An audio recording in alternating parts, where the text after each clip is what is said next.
Christmas के time एक couple Jennifer और एडी रात को आराम से गहरी नींद में सो रहे हैं कि तभी अचानक आधी रात को उनकी बेटी जूलियट बेडरूम में आती है और अपनी माँ को जगाते हुए कहती है कि मुझे छत पर किसी के चलने की आवाजें आ रही हैं।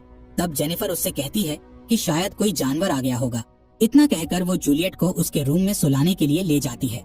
तब जूलियट अपनी माँ से कहती है कि शायद छत पर सैंटा होगा, इसलिए आप सैंटा के लिए टेबल पर मिल्क और बिस्किट रख देना। जिस पर जेनिफर हाँ बोलती है और सैंटा के लिए मिल्क और बिस्किट रखकर अपने बेडरूम में जाने लगती है।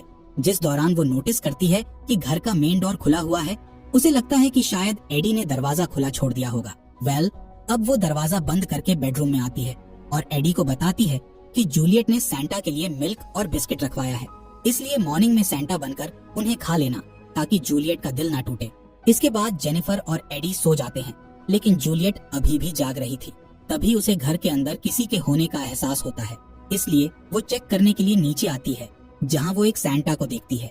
सैंटा को देखकर वो जल्दी से अपने भाई सैम के रूम में जाती है और उसे उठाते हुए कहती है कि हमारे घर में सैंटा आया है, उसे देखने चलते हैं। लेकिन सैम आने से मना कर देता है, इसलिए जूलियट सैंटा को देखने के लिए अकेली ही नीचे आ जाती है। यहाँ जूलियट सैंटा की अजीब हरकतें देखती है, जिससे उसे बहुत डर लगता है, इसलिए वो एक दरवाजे के पीछे छुपकर सैंटा को देखने लगती है। तभी सैंटा अपने बैग से एक कुल्हाड़ी निकालता है।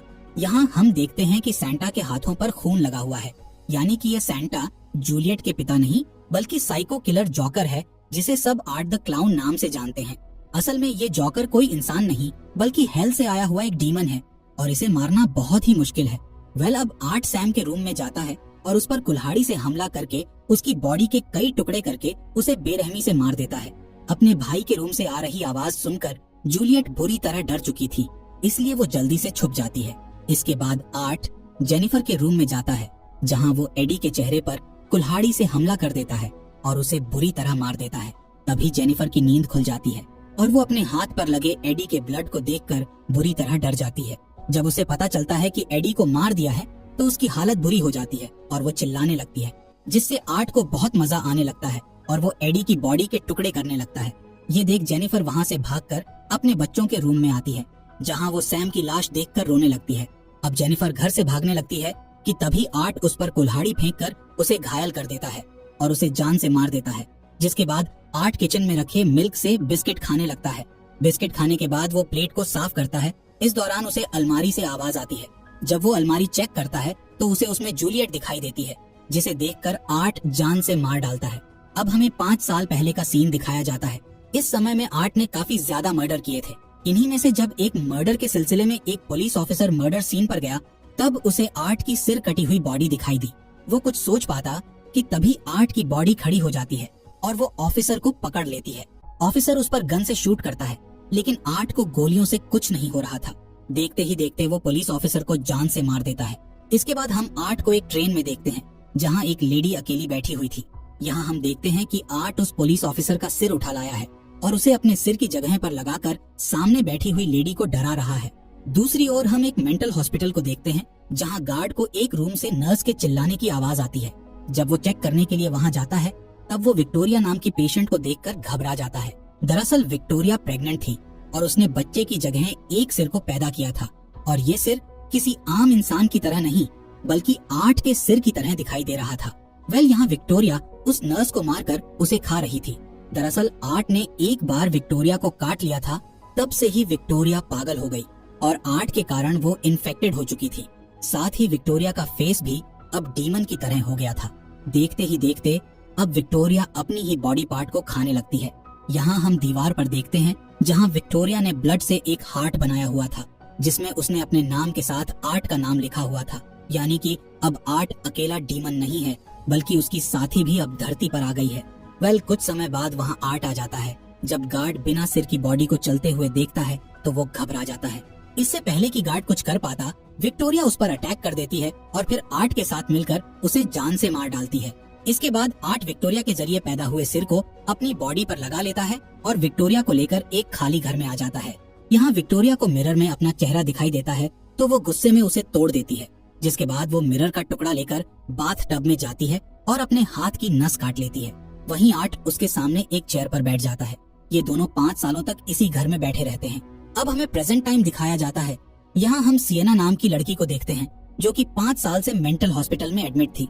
असल में 5 साल पहले सिएना के सामने आर्ट ने उसके सभी फ्रेंड्स को मार दिया था। तब सिएना ने एक मैजिकल तलवार से आर्ट का सिर काट दिया था। ये तलवार हेवन से एंजल के जरिए आई थी। इस पूरे इंसिडेंट से सिएना को गहरा सदमा लगा था, जिस वजह से उसे हर जगह अपने फ्रेंड्स की बॉडी दिखाई देती थी। इसलिए उसे मेंटल हॉस्पिटल में एडमिट कर दिया गया था। लेकिन अब 5 साल बाद सिएना की हालत में सुधार आ चुका था। इसलिए सिएना के अंकल ग्रेग उसे हॉस्पिटल से लेने आते हैं, जिसके बाद वो सिएना को अपने घर में ले जाते हैं, जहाँ वो अपनी वाइफ जेस और बेटी गैबी के साथ रहते हैं। गैबी अपनी कजन सिस्टर सिएना से मिलकर बहुत खुश होती है। दूसरी ओर हम आर्ट के घर को देखते हैं, जहाँ पुराने घरों का सर्वे करने वाले 2 वर्कर्स आते हैं ताकि वो सर्वे करके उस घर को तोड़ सकें। अब वर्कर्स उस जगह पर आ जाते हैं जहाँ आर्ट और विक्टोरिया बैठे हुए थे। वो दोनों अभी तक उसी पोजीशन में बैठे हुए थे। हैरत की बात ये थी कि उनकी बॉडी अभी भी पहले जैसी ही थी।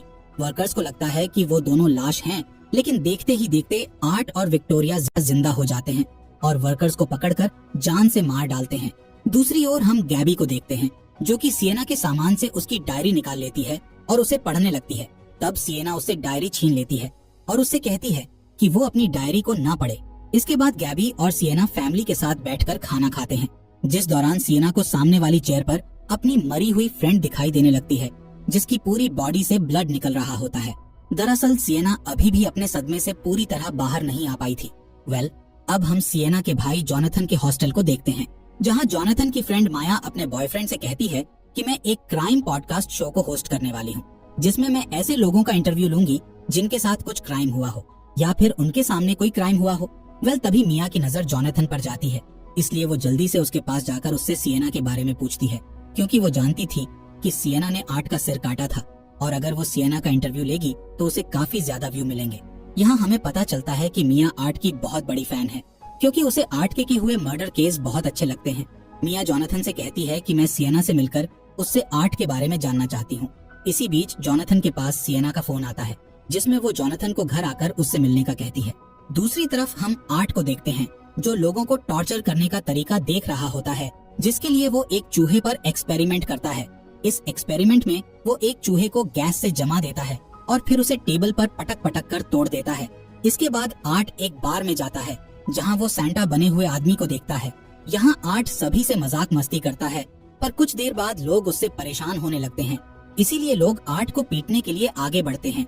पर तभी आर्ट अपने बैग से गन निकालकर सबको मार डालता है, लेकिन वो सैंटा बने हुए आदमी को नहीं मारता है, क्योंकि वो उसे टॉर्चर करना चाहता था। इसीलिए अब वो सैंटा को एक चेयर से बांधकर उसकी बॉडी को बर्फ से जमा देता है और फिर उसे तोड़कर बुरी तरह मार डालता है, जिसके बाद वो उसके कपड़े पहनकर सैंटा का रूप ले लेता है और फिर एडी के परिवार को मारने चला जाता है, जो कि हमने कहानी की शुरुआत में देखा था। इधर सिएना को जॉनथन का एक लेटर मिलता है, जिसमें उसने लिखा था कि कभी कभी डीमन मरे हुए बुरे इंसान के जरिए नर्क से धरती पर आ जाते हैं, पर एंजल ऐसे डीमंस को मार देती है और तुम उन्हीं एंजल्स में से एक हो। खैर, अब हम सिएना और गैबी को एक मॉल में देखते हैं, जहाँ सिएना लोगों के चिल्लाने की आवाजें सुनती है, जिससे उसे शक होता है कि कहीं आर्ट वापस तो नहीं आ गया। तभी वहाँ सैंटा के कपड़े पहने हुए आर्ट आ जाता है। उसके कपड़ों पर खून लगा हुआ था। ये देख सिएना समझ जाती है कि वो कोई सैंटा नहीं बल्कि आर्ट है। इसके अलावा आर्ट सिएना को देखकर हाथ हिलाकर उसे हेलो बोलता है। ये देख सिएना बहुत डर जाती है। तभी वहाँ गैबी आ जाती है, इसलिए सिएना का ध्यान आर्ट से हट जाता है और जब सिएना पलट कर देखती है तब तक आर्ट गायब हो चुका होता है। इसके बाद सिएना जॉनथन से मिलती है और उसे मॉल वाले इंसिडेंट के बारे में बताती है, जिस पर जॉनथन उससे कहता है कि तुमने तो उसे मार दिया था और ये तुम्हारा वहम है, इसलिए तुम आर्ट के बारे में ज्यादा मत सोचो। तब सिएना जॉनथन को वही लेटर दिखाती है जिसमें जॉनथन ने डीमन के बारे में बताया था।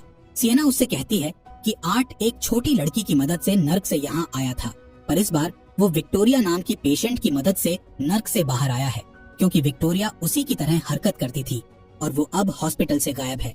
जिस पर जॉनथन डरते हुए सिएना से कहता है कि हमें ये जगह छोड़कर भाग जाना चाहिए। साथ ही वो अंकल ग्रेग को सारी बात बताने का कहता है, लेकिन सिएना उन्हें बताने से मना कर देती है, क्योंकि कोई भी सिएना की इस बात पर भरोसा नहीं करने वाला था। अब सिएना जॉनथन से वही मैजिकल तलवार ढूंढने का कहती है जिससे उसने आर्ट का सिर काटा था। इधर आर्ट मॉल में मौजूद बच्चों को गिफ्ट्स देने लगता है, जिससे उसके सारे गिफ्ट्स खत्म हो जाते हैं। तभी उन बच्चों की माँ सैंटा की अजीब हरकतों को नोटिस करती हैं साथ ही उन्हें उसके कपड़ों पर ब्लड भी दिखता है। अब धीरे धीरे सभी लोग समझ जाते हैं कि सैंटा के रूप में कोई और है, इसलिए गार्ड वहाँ आकर आर्ट को भगा देता है। अब जैसे ही बच्चे अपने गिफ्ट्स खोलते हैं तो वहाँ एक बड़ा ब्लास्ट हो जाता है, जिससे मॉल में मौजूद सभी लोग मारे जाते हैं। दरअसल आर्ट ने उन गिफ्ट्स में बॉम्ब फिट कर दिया था। दूसरी तरफ सिएना को मैजिकल तलवार मिल जाती है, जिसे वो घर लाकर एक बॉक्स में छुपा रही होती है, जिस दौरान गैबी उसे देख लेती है। इसके बाद गैबी सिएना से उसकी डायरी में लिखी बातों के बारे में बात करती है, जिस पर सिएना पूछती है कि तुमने मेरे मना करने के बाद भी मेरी डायरी को क्यों पढ़ा। इस बात पर गैबी उससे माफी मांगती है और फिर आर्ट द क्लाउन के बारे में पूछने लगती है, जिस पर सिएना उससे झूठ बोल देती है कि मैंने आर्ट को नहीं मारा था। दरअसल सिएना अपनी बहन गैबी को सच्चाई बताकर उसे डराना नहीं चाहती थी। अब सिएना उससे कहती है कि तुमने मेरी डायरी से जो भी पढ़ा है उसके बारे में किसी को कुछ मत बताना। इधर हम मिया को देखते हैं, जो कि अपनी फ्रेंड से कह रही थी कि मुझे महसूस करना है कि आर्ट जब किसी को मारता होगा तो मरने वाले को कैसा लगता होगा। तभी हम आर्ट को देखते हैं, जो कि हॉस्टल में आ चुका था और मिया की सारी बातें सुन रहा था। इसी बीच सिएना टीवी पर मॉल में हुए ब्लास्ट की न्यूज देखती है, जिससे सिएना समझ जाती है कि ये आर्ट का ही काम है। अब सिएना को जोनाथन की टेंशन होने लगती है, इसलिए वो उसे कॉल करके जल्द से जल्द घर आने का कहती है। जिसके बाद अंकल ग्रेग जोनाथन को लेने के लिए उसके हॉस्टल में जाते हैं। वहीं इसी टाइम मिया अपने बॉयफ्रेंड के साथ वॉशरूम में रोमांस कर रही थी। यहाँ पर आर्ट एक चेन शो से उन पर हमला कर देता है, जिसके बाद वो मिया को स्माइल देते हुए कहता है कि शायद तुम्हें अब मेरा डर महसूस हो गया होगा। इतना कहकर वो मिया को मार देता है। इसके बाद वो मिया के बॉयफ्रेंड की बॉडी के 2 टुकड़े करके उसे भी जान से मार देता है। इधर सिएना को रात में अपने अंकल और आंटी की बात करने की आवाजें आती हैं, इसलिए वो चेक करने के लिए बाहर जाती है, जहाँ वो देखती है कि विक्टोरिया घर में घुस आई है और वो ही अंकल आंटी की आवाज निकाल रही थी। साथ ही वो देखती है कि आर्ट ने उसके अंकल ग्रेग को मारकर दीवार पर लटका दिया है। सिएना कुछ सोच समझ पाती कि तभी आर्ट उस पर हमला करने लगता है। ये देख सिएना उससे बचते हुए किसी भी तरह तलवार तक पहुंचने की कोशिश करती है, पर आर्ट एक हैमर से हमला करके उसे बेहोश कर देता है। जब सिएना को होश आता है तब वो चेयर से बंधी होती है और आर्ट ने उसके सामने उसकी आंटी जेस को भी एक चेयर पर बांध कर रखा होता है। इसके बाद विक्टोरिया जेस के मुंह से टेप हटाती है। तब जेस रोते हुए उनसे अपनी बेटी गैबी के बारे में पूछती है। तब आर्ट उनके सामने वाली टेबल पर रखे एक पिंजरे के ऊपर से पेपर हटाता है। दरअसल इस पिंजरे में एक कटा हुआ सिर था, जिसे चूहों ने खा खा कर उसका बुरा हाल कर दिया था, इसलिए उस सिर की पहचान कर पाना बहुत मुश्किल था। यहाँ जेस रोने लगती है और बार बार यही कहती है कि ये मेरी बेटी का सिर नहीं हो सकता। अब विक्टोरिया और आर्ट जेस के मुंह में एक पाइप डाल देते हैं और फिर उस पाइप के जरिए एक चूहे को मुंह में डालते हैं, जिससे वो चूहा जेस के गले को फाड़ते हुए बाहर आ जाता है और जेस की मौत हो जाती है। इसके बाद विक्टोरिया सिएना के पास जाकर उसे लोहे से बने कांटों वाला एक ताज पहनाते हुए बताती है कि ये सिर गैबी का नहीं था। इतना कहकर वो गैबी को सिएना के सामने लाते हैं। तभी आर्ट उस टेबल पर रखे सिर को जोनाथन का चश्मा पहनाता है, जिससे सिएना समझ जाती है कि ये सिर उसके भाई का है।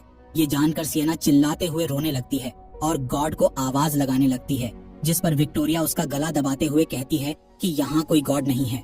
अब विक्टोरिया अपनी पावर से सिएना को अपने वश में करने लगती है, लेकिन सिएना का गॉड पर से विश्वास नहीं टूटा था, इसलिए वो उसके वश में नहीं होती है।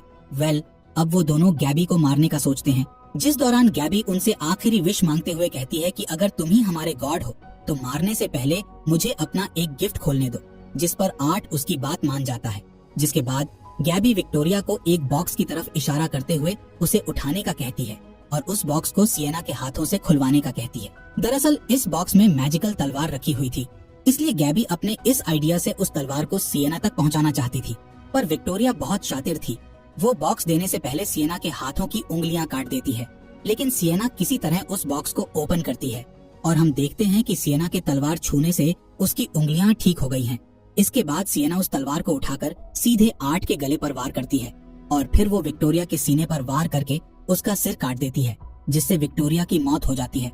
तभी आर्ट चेन शो से सिएना पर हमला करता है, पर सिएना उसके वार से बचते हुए उसका सामना करती है और फिर उसके पेट में तलवार घुसाकर उसे दीवार से लटका देती है।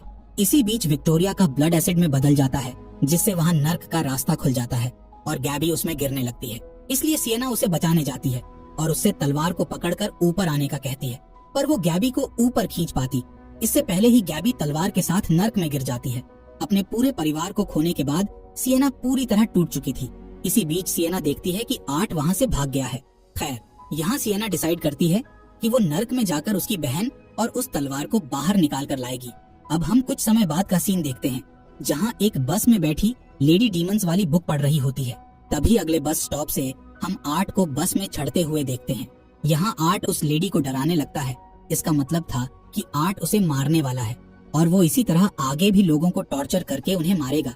इसीलिए सिएना को जल्द से जल्द उस तलवार को नर्क से लाकर आर्ट को हमेशा के लिए मारना होगा। इसी सस्पेंस के साथ ये कहानी यहीं पर खत्म हो जाती है।